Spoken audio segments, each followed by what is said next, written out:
बिस्मिल्लाहिर्रहमानिर्रहीम। आज बच्चों हम लोग 7th क्लास की तारीख को स्टडी कर रहे हैं और हिस्ट्री को। और हिस्ट्री में जो हम लोगों ने पहला जो टॉपिक स्टडी किया था वो ज़ैनुद्दीन मोहम्मद बाबर के इंट्रो पढ़ा था हम लोगों ने। आज हम लोग उसी का सेकंड टॉपिक स्टडी कर रहे हैं, राजपूतों और अफगानों के खतरात और बाबर की हिकमत अमली। ठीक, ओके। अब हम लोग बात करते हैं राजपूतों और अफगानों के खतरात और बाबर की हिकमत अमली।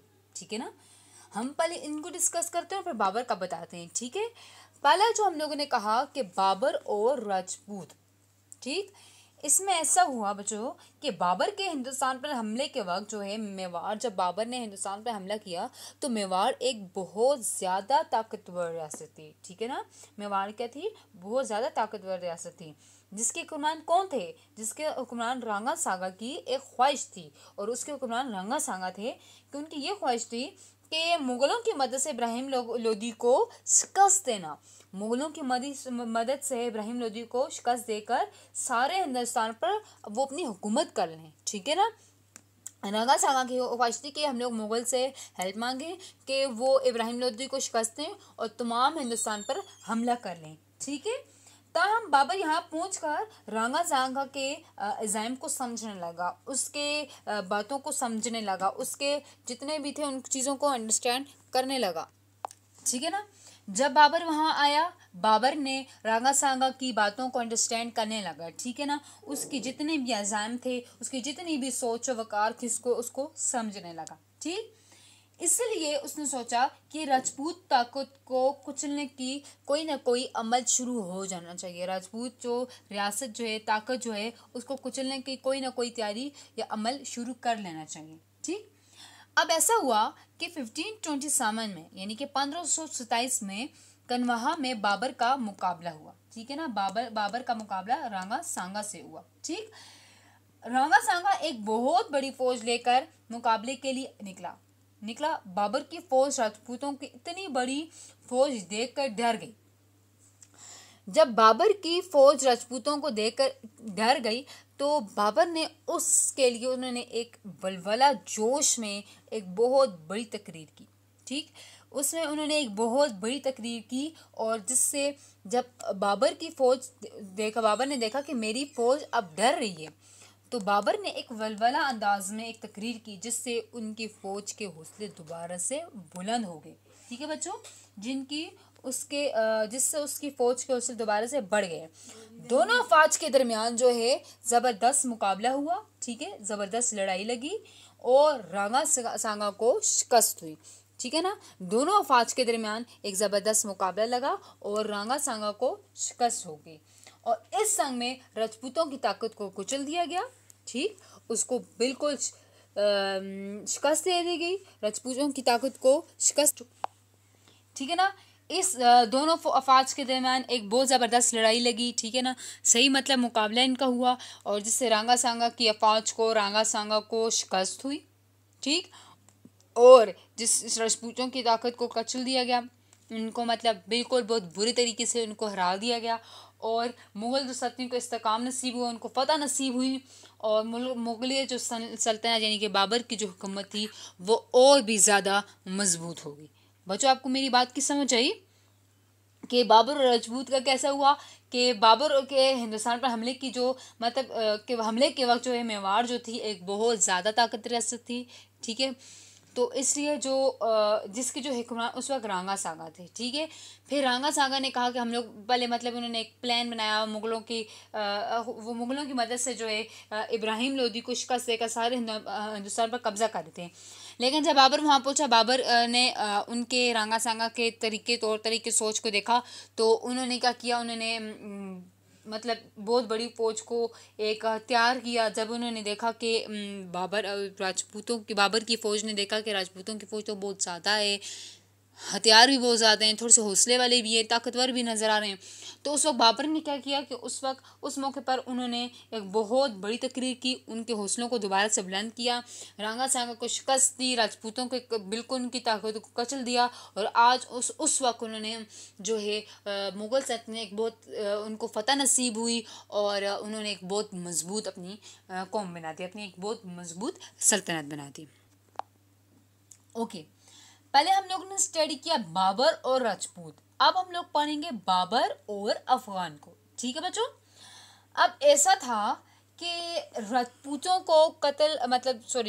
को उनकी ताकत को कुचलने के बाद मुगलों को सबसे बड़ा खतरा किससे था? मुगलों को सबसे बड़ा खतरा अफगानों से था। ठीक, जैसे बाबर ने राजपूतों की ताकत को कचला तो उनको सबसे ज्यादा खतरा अफगानों से रहा। ठीक, जिन्होंने क्या किया, बहार और जानपुर के इलाकों में अफरा तफरा पैदा कर दी। किसने? अफगानों ने। ठीक, क्योंकि इन इलाकों के लोग जो थे वो इब्राहिम लोदी के भाई महमूद लोदी का साथ दे रहे थे, इसलिए यानी कि बहार और जानपुर में अफरा तफरा होगी, क्योंकि इन इलाकों के लोग जो थे वो महमूद लोदी के भाई इब्राहिम लोदी के भाई महमूद लोदी का साथ दे रहे थे। ठीक, तो क्या हुआ कि बाबर ने इनसे निपटने के लिए जंगी हिकमत अमली अपनाई। उन्होंने सोचा कि अब यहाँ पे टाइम आ गया है कि जब जंग होनी चाहिए, क्योंकि वहाँ के लोगों ने एक अजीब सी अफरा तफरी बना दी थी। ठीक है बच्चों। अब ऐसा हुआ, बाबर की आमद का सुनकर जैसे अफगान सरदारों ने जल्दी जल्दी मतलब अपने आप को रेडी किया। अफगान के जितने सरदार थे, जब उनको पता लगे कि बाबर की फौज और बाबर आ रहे हैं, तो अफगानों ने जल्दी थी अपने आप को अपने जंग के लिए पूरा अपने आप को प्लान कर लिया, पूरा एक रेडी कर लिया। ठीक है ना।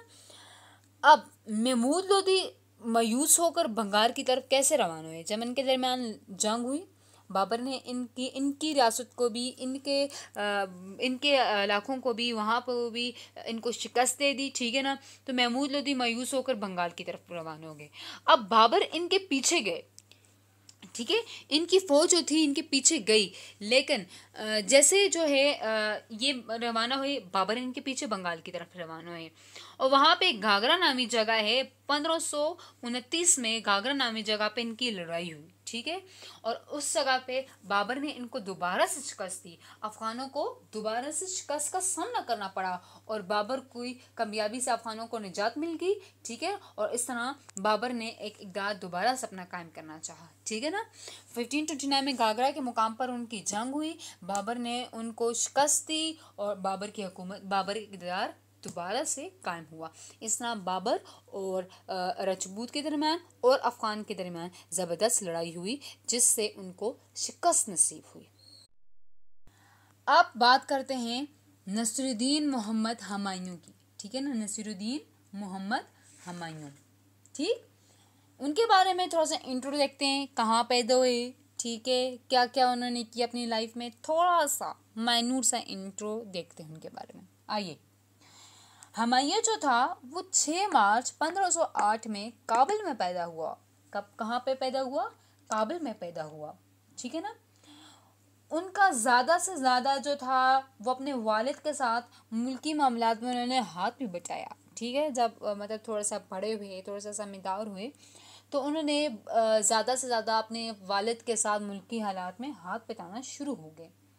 ठीक, फिर उन्होंने आगे जैसे जैसे आगे जाते गए, लाइफ की मतलब होती रही, बढ़ते रहे, थोड़े से समझदार होते रहे, मैच्योर होते रहे, तो उन्होंने बाबा अपने वालिद के साथ पानीपत और वहाँ की लड़ाइयों में थोड़ा बहुत हिस्सा लेना शुरू किया और इंटरेस्ट लेना शुरू किया। ठीक, अब हुमायूं जो थे वो अपने भाइयों में से सबसे बड़े थे। हुमायूं जो थे अपने भाइयों में से सबसे बड़े थे और बाबर के इंतकाल के बाद 30 दिसंबर 1530 को वो आगरा में तख्त नशीन हो गए, क्योंकि हुमायूं जो थे वो अपने भाइयों में से सबसे बड़े थे और बाबर की डेथ के बाद वो 30 दिसंबर 1530 में आगरा में तख्त नशीन हो गए। ठीक है ना। अब हुमायूं को तख्त नशीन होते ही बेशुमार मुश्किलात का सामना करना पड़ा। इवन के जी अब ऐसा हुआ कि जब बाबा हुमायूं जो थे अपनी वालिद की डेथ के बाद जब वो आगरा में तख्त नशीन हुए तो उसमें उनको बहुत सी मुश्किलात का सामना करना पड़ा। उनके अपने भी उनके मुखालिफ हो गए। उनको ये अच्छा नहीं लगा कि आया बाबर हुमायूं जो है वो क्यों तख्त नशीन हुए। उनके अपने रिश्तेदार, उनके अपने भाई, उनके बहुत ज़्यादा मुखालिफ हो गए। ठीक है ना। और ना सिर्फ अफ़गानों की भी, मतलब उनके अपने रिश्तेदारों की मुखालफत थी, बल्कि अफ़गानों की मुखालफत का भी उन्होंने बहुत सा सामना करना पड़ा। ठीक है बच्चों, आपको मेरी बात की समझ आ रही है कि बाबर जो थे 1508 में काबुल में पैदा हुए। वक्त गुजरने के साथ साथ उन्होंने अपने वालिद के साथ मुल्क के हालात में इंटरेस्ट लेना शुरू कर लिया, हाथ बटाना शुरू कर लिया। और पहली दफ़ा उन्होंने, मतलब जब लड़ाइयों में पहली दफ़ा हिस्सा लिया तो वो पानीपत और कन्हा की लड़ाइयों में उन्होंने हिस्सा लिया। ठीक है। और जब उनके आस्ता आस्ता मेचूर होते गए, समझदार होते गए, ज़िंदगी मतलब गुजरती गई, तो उनकी बाबर की डेथ के बाद उनके जो 1530 में उनकी इंटेलिजेंसी की वजह, उनकी टैलेंटेड की, उनके ब्रेव होने की वजह से उनको 1530 में आगरा में तख्त नशीन होना पड़ा। और जब वो तख्त नशीन हुए उनको किसी को भी अच्छा ना लगा कि आया क्यों तख्त नशीन हुए। उनके अपने सके भाई, उनके अपने रिश्तेदार, इवन के उनके अपने सके भाई रिश्तेदार भी उनकी मुखालफत का सामना करना पड़ गए। अफगानों के भी उनको सामना करना पड़ा। और मतलब ऐसे कई आते रहे कि जिनको उनको फेस करना पड़ा। अच्छा, अब बात करते हैं हुमायूं के लिए अफ़गान ख़तरा कि अब हुमायूं को अफ़गानियों से क्या ख़तरा था। ठीक है ना। अब ऐसा है कि आपको पता है कि बाबर की वफ़ात के बाद इसको हुमायूं को बहुत सी मुश्किलात का सामना करना पड़ा। उनके अपने भाई जो हैं कमरान, हिंदाल और अस्करी जो है, इनको भी इनकी साजिशों का बहुत से सामना करना पड़ा। इनके अपने भाई भी उनके खिलाफ हो गए। ठीक है बच्चों। अब ऐसा है कि हुमायूं ने जब हिंदुस्तान पर अपनी हुकूमत कायम की, ठीक है ना, हुमायूं ने जब हिंदुस्तान पर अपनी हुकूमत कायम करनी चाहिए तो वहाँ के जो हुक्मरान थे वो खामोश ना रहे। कुछ अर्से तक हुमायूं ने अपने हिंदुस्तान में हुकूमत तो कायम कर ली, लेकिन वहाँ के जो हुक्मरान थे वो खामोश ना रहे। ठीक है ना। तो इस वजह से जो बहादुर शाह जफ़र थे उन्होंने क्या किया, गुजरात पर हमला कर लिया। उन्होंने गुजरात पर क्या कर लिया बच्चों, उन्होंने गुजरात पर हमला कर लिया।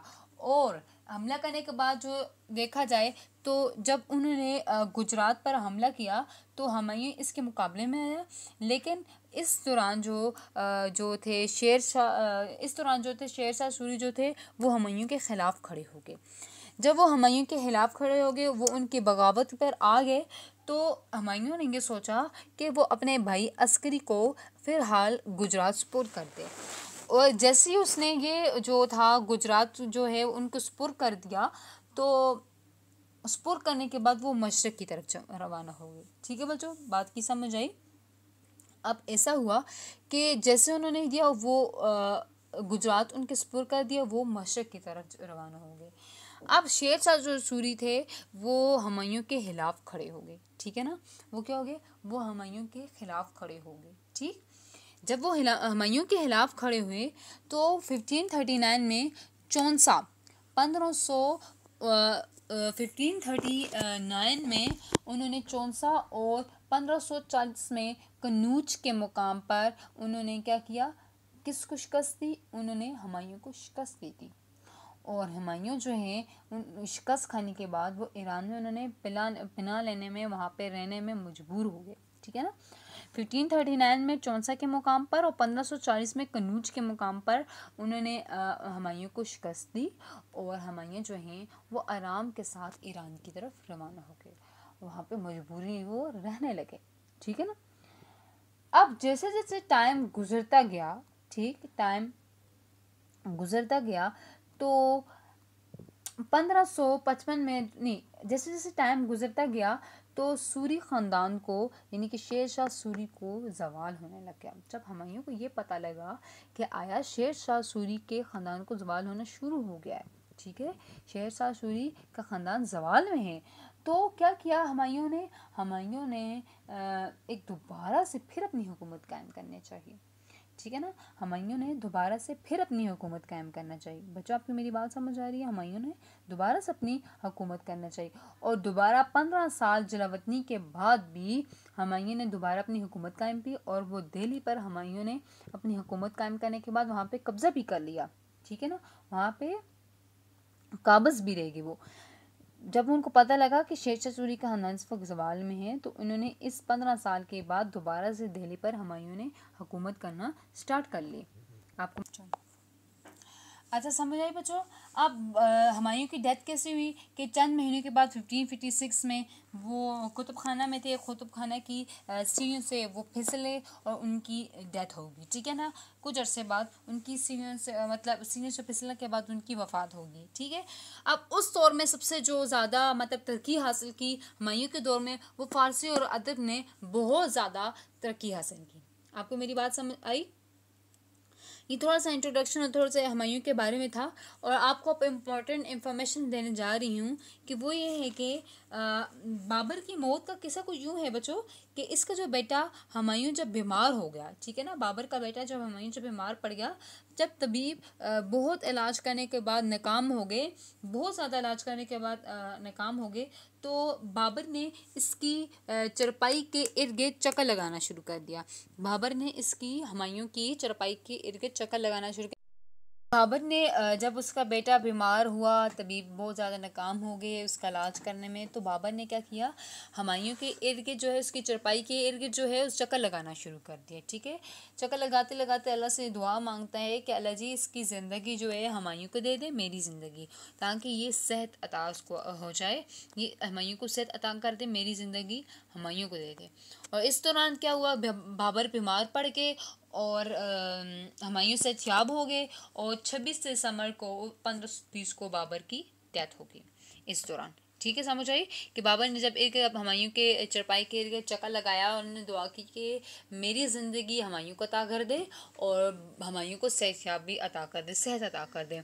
तो हुमायूं जो है वो सेहतयाब हो गए, लेकिन क्या हुआ उस चक्कर में हम बाबर बीमार पड़ गए और उनका 26 दिसंबर 1530 को उनकी वफ़ात होगी। समझ आई बच्चों, ये था आपके लिए एक इन्फॉर्मेशन। अच्छा, अब बात करते हैं शेर शाह सूरी की। किसकी बात करते हैं? शेर शाह सूरी की, और उसकी हुकूमत की बात करते हैं, ठीक है ना। अब हम लोग उसके बारे में जानते हैं, उसका थोड़ा सा इंट्रोडक्शन देखते हैं, उसका थोड़ा सा तारफ जानते हैं कि आया वो किस जगह से कब पैदा हुआ और कब उसका हुकूमत शुरू की, ठीक है बच्चों। ओके, शेर शाह सूरी का असल नाम जो था वो है फरीद खान। क्या है बच्चों शेर सूरी का?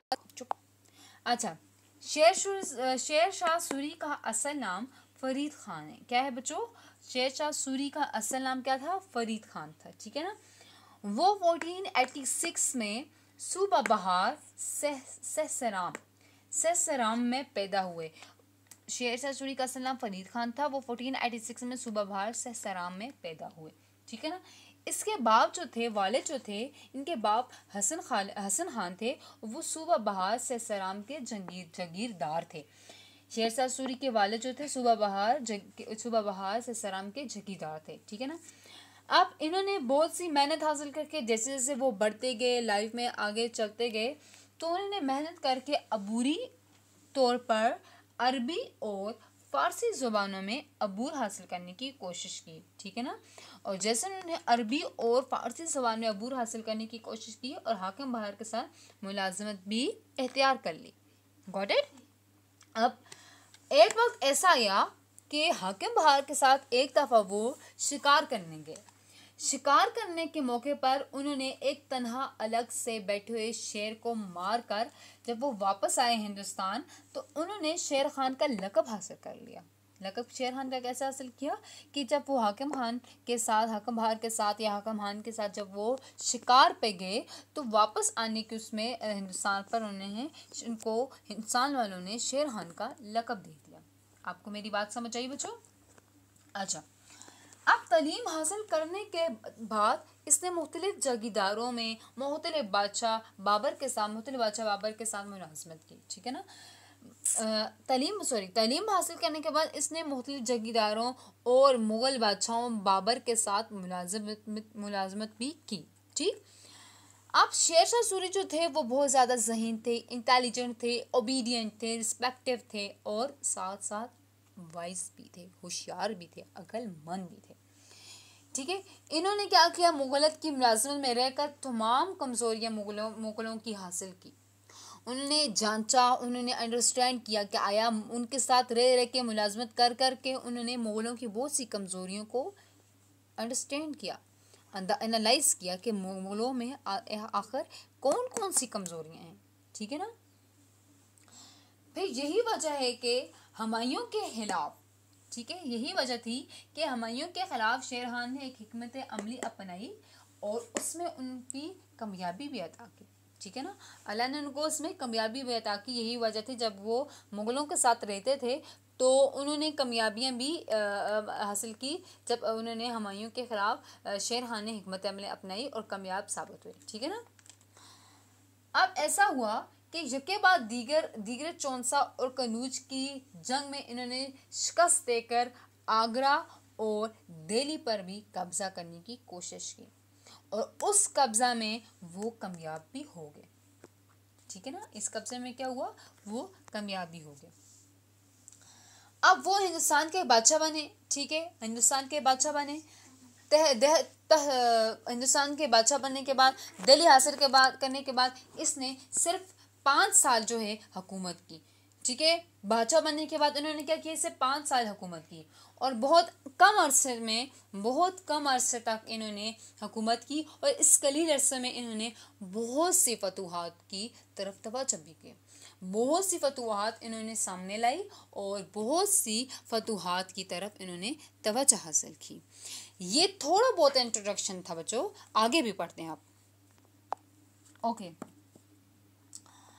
ठीक है, बात सुनिए आपने। 5 साल उन्होंने नहायत कम अरसे तक उन्होंने हुकूमत की, लेकिन उन्होंने बहुत सी फतवात को सामने लाया। ठीक है ना। इसके अलावा उन्होंने मालूदा, सिंध, ठीक है ना, मारवाड़ और मेवाड़ के इलाके भी फतह किए।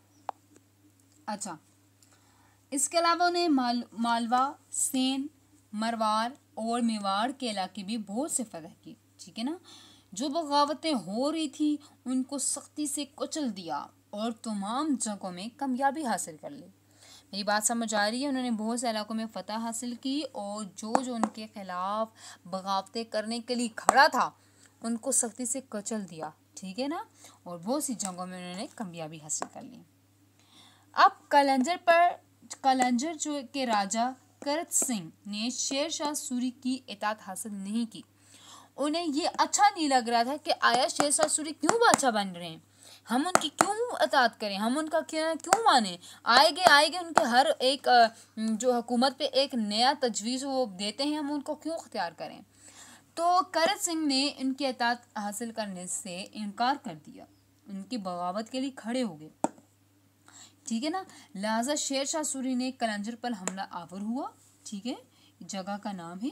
उन पर हमला आवर हुआ और सख्त तरीन ऐसे पहरेदार खड़े करने के बाद, पहरे होने के बाद 1545 में कलंजर का जो किला था उन्होंने फतह कर लिया। ठीक है ना। किला जो था उनका फतह कर लिया और किला फतह करने में बदकिस्मती से जो उन्होंने क्या किया, बदकिस्मती से दौरान मुआसा जो शेर शाह सूरी एक गोले की फटने से शदीद ज़ख्मी हो गए। ठीक, बदकिस्मती से एक गोले के फटने से वो शदीद ज़ख्मी हो गए और फौरी तौर पर उन्हें एक खेमे में मुंतकिल किया गया इलाज के तौर पर। उनका बहुत इलाज चला। ठीक है, लेकिन उनमें कोई बेहतरी ना आ सकी बच्चों, उनमें कोई बेहतरी ना आ सकी और 22 मई 1545 में वो फोत हो गए, इस दुनिया से रुखसत हो चुके। 22 मई 1545 में वो फोत हो गए। उन्होंने अपनी हुकूमत बहुत ज़बरदस्त तरीके से की, बहुत ज़्यादा उन्होंने तजवीज़ें पेश की और उनकी तजवीज़ों को अमल भी किया गया, उनकी तजवीज़ों पर अमल भी किया गया। ठीक है बच्चों।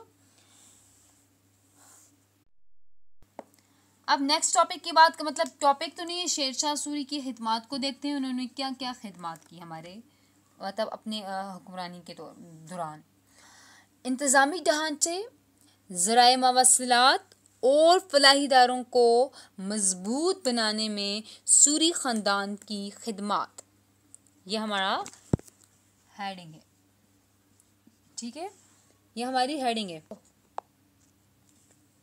अच्छा, अब इनकी हिदमात देखते हैं। ठीक है, अब शेरशाह सूरी ने अपनी तमाम तवज्जो मुल्क में अमन व अमान को बहाल करने में, ठीक है ना, पीस को बिल्कुल स्टेबल करने में, इंतज़ामी सल्तनत को मजबूत बनाने में और आवाम की फलाह बहबूद के लिए बहुत तवज्जो की, और अपनी रहाया से, अपनी कौम से, अपनी आवाम से मजहबी रवादारी के उसूलों को कायम रखा। साथ साथ उन्होंने मजहबी रवादारी को भी के उसूलों को कायम रखा। ठीक, और इसके ऐद में कानून की जो खिलाफ वर्जी करने वाले थे उनको सजाएं दी।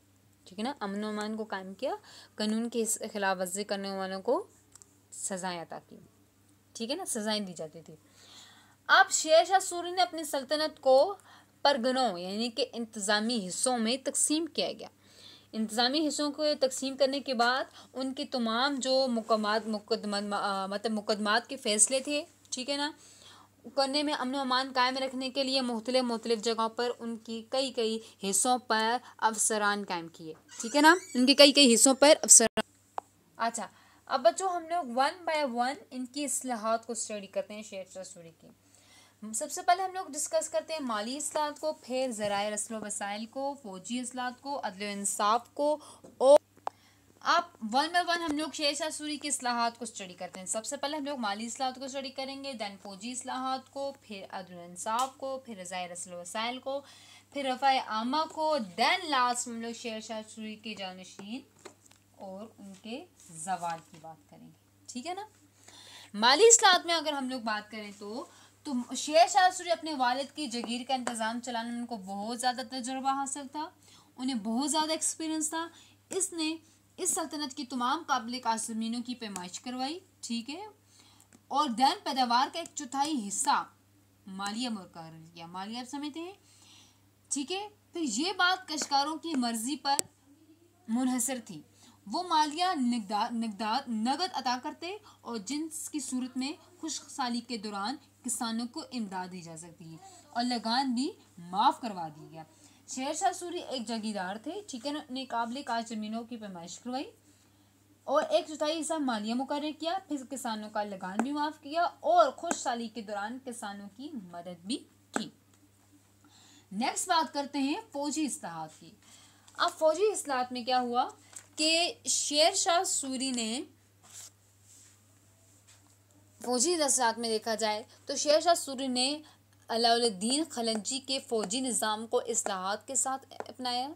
ठीक है ना, वो फौज में सिपाही खुद भर्ती करता था और ख़ुद ही इनकी तनख्वाह भी मुकर्रर करता था। ठीक है ना, और शाही फौज में 1,50,000 प्यादा, 500 हाथी और अमदा तोपखाना था। ठीक है ना, शाही फौज के पास।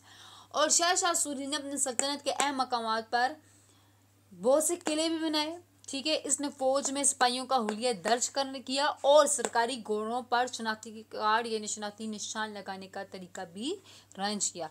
किसके घोड़ों पर? सरकारी घोड़ों पर। ठीक है ना, शाही फौज में उन्होंने जो भी सिपाही जो खुद भर्ती करता था खुद ही इनकी तनख्वाह मुकर्रर करते थे। ठीक है, शाही फौज में उनके पास 1,50,000 प्यादा थे, 500 हाथी थे और उम्दा किस्म की तोपें थी। ठीक है, तोप खाना थी। ठीक, उन्होंने बहुत से अहम मकामात पर किले भी बनाए। उन्होंने फौज में सिपाहियों का हुलिया भी सही किया, दुरुस्त किया और सरकारी घोड़ों पर शनाख्ती निशान लगाने का भी तरीका अरेंज किया। अब बात करते हैं अदल व इंसाफ की। शेरशाह सूरी ने मुनसिफ मिजाज कुरान थे। ठीक है ना, बिल्कुल नॉर्मल उनका बिहेवियर था। इसके अहद में सरकारी अहदे मुसलमान और गैर मुस्लिमों के लिए यकसा खुले थे, यानी कि वो बहुत सखी दिल भी थे। ठीक है ना, उनके जो दिल थे वो बहुत ज़्यादा दिल था वो बहुत ज़्यादा सखी दिल था। ठीक है ना, वो बहुत ज़्यादा मुनसिफ मिजाज के थे। ठीक है, वो मुल्क में अमन व अमान देखना चाहते थे, इसलिए मुकदमात की बाकायदा अदालतें भी उन्होंने कायम की और अवाम की हिफाजत के लिए पुलिस भी मौजूद थी। ठीक है ना, उन्होंने अवाम के लिए उनकी प्रोटेक्शन के लिए उन्होंने बहुत सी जो है पुलिस को भी ऐड किया और उसके साथ साथ अवाम को इंसाफ दिलवाने के लिए बहुत सी जगह जगह पर अदालतें भी कायम की। बात समझ आई है बच्चों? वो बहुत ज़्यादा इंसाफ पसंद थे, इंसाफ के फैसले ये करते थे, किसी के साथ कोई गलत नहीं होने देते थे, चाहे वो मुस्लिम हैं या चाहे वो नॉन मुस्लिम हैं, उनके साथ उनका बर्ताव बिल्कुल दरमियाना था, बिल्कुल नॉर्मल था। ओके, अब बात करते हैं ज़राए रस्ल व वसाइल की। ठीक है, अब किसकी बात करते हैं? ज़राए रस्ल व वसाइल की।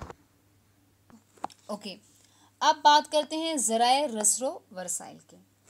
अब शेरशाह सूरी ने अपने दौर में सफ़र और तजारत के लिए बहुत सी फैसिलिटीज़ उनको दी, अवाम को बहुत सी फैसिलिटीज़ अदा की।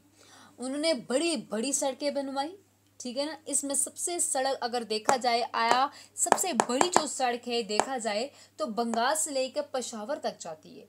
सबसे बड़ी सड़क कहाँ तक जाती है? बंगाल से लेकर पेशावर तक जाती है। और बाद में ये सड़क जो है वो जीटी रोड यानी कि ग्रैंड ट्रंक के नाम से मशहूर हुई। कौन सी सड़क? जो बंगाल से लेके पेशावर तक जाती है, ठीक है ना। इसके अलावा और भी बहुत सी सड़कें हैं जिनमें आगरा से बरहानपुर तक जाती है एक सड़क, दूसरी आगरा से मारवाड़ तक की सरहद तक जाती है, और तीसरी सड़क जो है वो लाहौर से मुल्तान तक जाती है। आपको बच्चों मेरी बात समझ आ रही है? इन्होंने ज़राए आमदोरफ्त के लिए, उनकी तजारत के लिए बहुत सी बड़ी बड़ी सड़कें बनाई। आप अंदाज़ा लगा सकते हैं कि कितनी कितनी सड़कें हमारे पास बनी गई हैं और कितना लंबा फासला है। फिर सड़कों के दौरान जाना फलदार दरख्त लगाए, ठीक है ना। हर 2 कोस के फासले पर एक सराय बनाए गए और इन सराय में मुसाफिरों की ठहरने का इंतज़ाम भी किया गया। ठीक है बच्चों, के सड़कों के इर्द गिर्द जो है सड़कों के फासलों पर नहीं, साथ साइडों पर उन्होंने दरख्त लगाए, फलों के दरख्त लगाए, और ऐसे थोड़ी थोड़ी डिस्टेंस पे जगह बनाई ताकि जो मुसाफिर आता जाता है वो थोड़ा सा रेस्ट भी करे। ठीक है ना, बात समझ आई? रफ़ाए आमा, ठीक है ना। रफ़ाए आमा के बारे में जानते हैं। रफ़ाए आमा के क्या काम, यानी कि शेरशाह सूरी ने और क्या क्या बनाया, क्या क्या खिदमत दी, ठीक है ना। तो शेरशाह सूरी को इंतज़ामी इस्लाहात और रफ़ाए आमा के कामों के लिए तारीख में हमेशा याद रखा जाएगा। शेरशाह सूरी ने जो खिदमत दी, ठीक है, जो खिदमत दी वो हमेशा हमेशा तारीख में याद रखा जाएगा। उनकी खिदमत को कभी भी नज़रअंदाज नहीं किया जाएगा। वो हमेशा अपनी खिदमत के बलबूते पर हर बंदे को तारीख में याद रहेंगे, ठीक है। उन्होंने रफ़ाए आमा में मतलब क्या क्या उन्होंने काम किए, उन्होंने क्या क्या खिदमतें अंजाम दी। उन्होंने मुल्क भर में मदरसे कायम किए, उन्होंने मुल्क भर में मस्जिदें कायम की, उन्होंने मुल्क भर में हमाम और हौज़ भी बनवाए, ठीक है ना। इसके अलावा उन्होंने आलम और तालिब इल्मों को वजीफ़े दिए जाते थे, ठीक है। हर मंथ हर हफ्ते के हफ्ते उनको वज़ाइफ दिए जाते थे, ठीक है ना।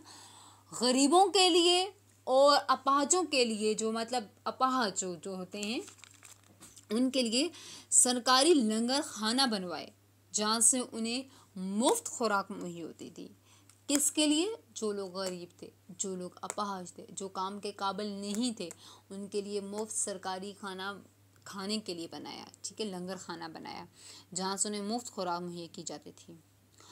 पूरे मुल्क में सड़कों को जाल बिछा दिया, और मैंने आपको ये ज़राए रस्ल वसाइल में बता दिया है कि कौन सी कितनी लंबी सड़क कहाँ तक जाती है और किस नाम से मशहूर है, और आज भी ये है, ठीक है बच्चों। उन्होंने मुल्क भर में सड़कें का बिल्कुल एक स्टेबल कर लिए, एक सिस्टम रख लिया। अब सड़कों के दोनों तरफ उन्होंने क्या किया? सड़कों के दोनों तरफ उन्होंने सायदार दरख्त लगाए ताकि जो मुसाफिर सफ़र के लिए आता है वो थोड़ा सा आराम करे उधर बैठ के, ठीक। उन्होंने सायदार दरख्त लगाए और हर 2 कोस के फासले पर डाक चौकियाँ भी कायम की। डाक चौकी का मतलब जहाँ पे ताज़ा हवा लेने के लिए घोड़े मौजूद हों, ठीक है ना। शेरशाह खरानी जो है मकासद के लिए फ़रह दिली से रकम देते थे और इसने इल्म व अदब की सरपरस्ती भी कायम की। शेरशाह सूरी ने बहुत सी खिदमत अंजाम दी और आज भी ये तारीख में याद किया जाता है इनकी खिदमत को। फ़र्ज़ करें कि अगर इनकी आज भी इनकी खिदमत तारीख में अगर ना याद कर सके तो ये बुक्स में भी इनके बारे में बिल्कुल नहीं होता।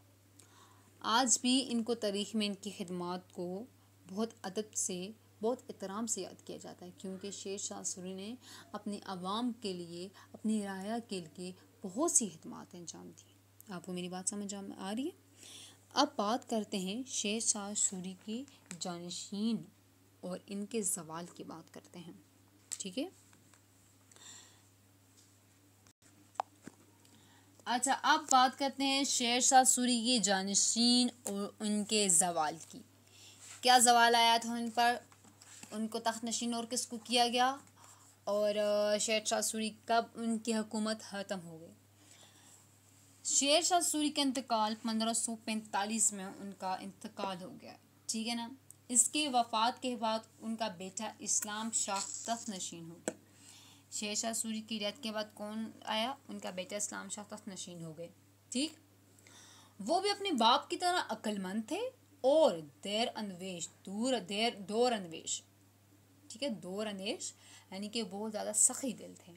ठीक, उन्होंने भी अपना 9 साल हुकूमत कायम की, यानी कि 1545 से लेकर 1553 तक उन्होंने अपनी हुकूमत कायम की, और कायम में अपने बाप के काम को आगे बढ़ाया, उसको और तरक्की दी। जैसे कि शेर शाह सूरी थे, उससे भी मज़ीद अच्छा किया।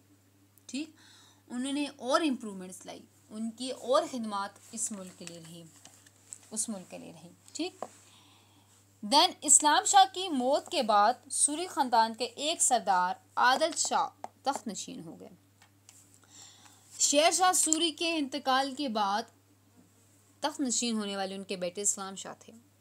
उन्होंने अपने वालिद के काम को बहुत आगे बढ़ाया और हुकूमत और तरक्की अता की इस हुकूमत में। लेकिन उनके डेथ के बाद नेक्स्ट जो आए थे वो थे आदिल शाह तख्त नशीन हो गए। ठीक है ना, आदिल शाह तख्त नशीन हो गए। ठीक है, जैसे इस्लाम शाह की डेथ हुई, उन्होंने मतलब अपने 9 साल हुकूमत की, उन्होंने अपने काम में अपने बाप के काम को और उनको तरक्की अता की और उन्होंने अपने आवाम के लिए खिदमत अंजाम दी। ठीक है, उनके डेथ के बाद जैसे इस्लाम शाह की डेथ हुई, ठीक है, इस्लाम शाह की मौत के बाद सूरी ख़ानदान का एक सरदार और तख्त नशीन हुआ, जिसे हम लोग आदिल शाह के नाम से जानते हैं, जिसे क्या कहते हैं, आदिल शाह के नाम का एक और सरदार तख्त नशीन हो गया। ठीक, अब आदिल शाह जो थे वो एक गैर संजीदा हुक्मरान थे, एक नाअहल हुक्मरान थे, एक गैर संजीदा थे, जिनको हुकूमत के कामों में कोई इंटरेस्ट नहीं था, जो हुकूमत के कामों में इंटरेस्ट लेना ही नहीं चाहते थे। ठीक है, इसने इस सल्तनत का इंतज़ाम एक वज़ीर हेमो बकाल के सुपुर्द कर दिया। किसके सुपुर्द कर दिया? वज़ीर हेमो बकाल के सुपुर्द कर दिया। वो खुद तो इंटरेस्टेड नहीं थे, तख्त नशीन होने का उनको इंटरेस्ट था, हो गए, लेकिन हुकूमत के कामों में इंटरेस्ट नहीं था, इसलिए उन्होंने हुकूमत के तमाम काम अपने वज़ीर को दे दिए। ठीक, जब हुमायूं ने देखा कि अब इस हुकूमत पे एक ऐसा बंदा आया हुआ है जो बिल्कुल नाअहल है, बिल्कुल गैर संजीदा है, बिल्कुल बदमिजाज है, ठीक है, बिल्कुल एक गैर जिम्मेदार बंदा है। ठीक है, तो उनके पास एक शानदार मौका दोबारा से आया। ठीक, इसी आदिल शाह के ऐद में हुमायूं ने फिर से हिंदुस्तान पर हुकूमत करने का सोचा, और उन्होंने हिंदुस्तान पर इस नाअहल और गैर संजीदा आदिल शाह के वजह से हुमायूं ने फिर से हिंदुस्तान पर काबूज़ करने की कोशिश की और फिर से अपनी हुकूमत कायम करने की कोशिश की। ठीक है, 1555 में सूरी ख़ानदान की हुकूमत का बिल्कुल ख़त्म हो गया, बिल्कुल ख़त्म हो गया। किसके बलबूते पर? आदिल शाह की हुकूमत की वजह से। आदिल शाह आए, देन हुमायूं ने उसको देखा कि ऐसा शख्स आ गया है, उसने दोबारा से एक शानदार मौका देखकर हिंदुस्तान पर कब्ज़ा करने की कोशिश की और 1555 में सूरी ख़ानदान की हुकूमत का ख़ात्मा हो गया, बिल्कुल ख़त्म हो गया। ठीक, और फिर से मुगलिया ख़ानदान शुरू हो गया, और हुमायूं का मतलब दौर मुगलिया ख़ानदान का दौर दोबारा से शुरू हो गया। अब आपको ये पूरा चैप्टर आपका कंप्लीट हो गया अल्लाह के हुक्म से। मुझे उम्मीद है कि मेरे जितने लेक्चर्स आपको डिलीवर किए गए आपको अच्छे से समझ आए होंगे इंशाल्लाह, और उम्मीद है कि आप अच्छे से इस चीज़ को प्रिपेयर करोगे। फिर इंशाल्लाह अगले लेक्चर में हमारी मुलाकात होगी, तब तक के लिए अल्लाह हाफ़िज़।